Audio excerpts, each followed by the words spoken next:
ASTRA stands for the American Specialty Toy Retailing Association. It's made up of independent retail stores, independently owned, that sell toys, made up of manufacturers that sell to those toy stores, and then also independent sales reps that work for those manufacturers, because they're the ones that go in the stores and sell the product lines. And what we do is we work to bring them all together. We offer resources. We are very community relationship built, and so if they're a member of ASTRA, they have community boards and ways to connect. We try to work on programs to help people, whether it be a retail program, whether it be a manufacturer program or a rep program, because education is very important and we want to get them to all work together. ASTRA is a great show for the specialty retailers all across the U.S. and brings manufacturers from the U.S. and around the world to one great show to showcase their new products for the year. Fat Brain Toys has grown up in the specialty industry, and so ASTRA is near and dear to our heart, and a show we look forward to every year. We've had a great show, great response to our new products, even products that we introduced last year. So even though we've been in the industry for a long time, we're still finding new customers that are coming to us and finding our items. So it's good to see that we've got a strong position in specialty toy now, but are still finding new customers to collaborate with going forward. Our goal is to bring in more people, more manufacturers that have more diverse products, because our retailers, like everybody, has to diversify their selection. Over the years, there's been this issue where kids feel they're growing up faster than we see them growing up. Well, you have to have products.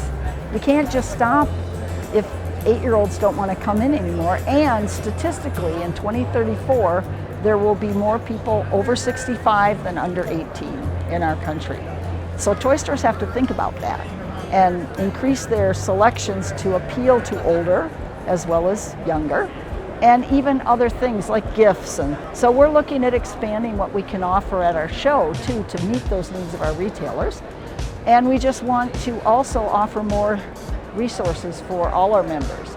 So our goals are to keep growing our membership, but never so large that we lose our community feel. That's really important to us.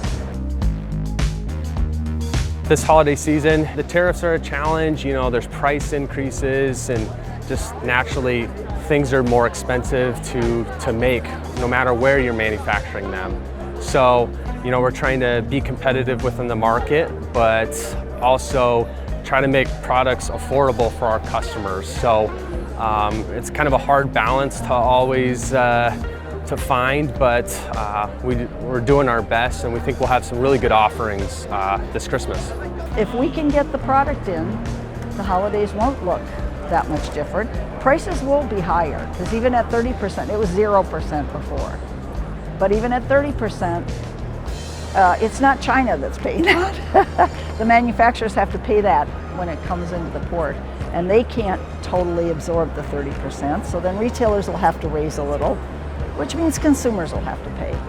But I will say they're still optimistic, because in all reality, parents that shop at those stores and understand that quality and safety are important, they're probably not going to cut back on their children as much as they are on themselves.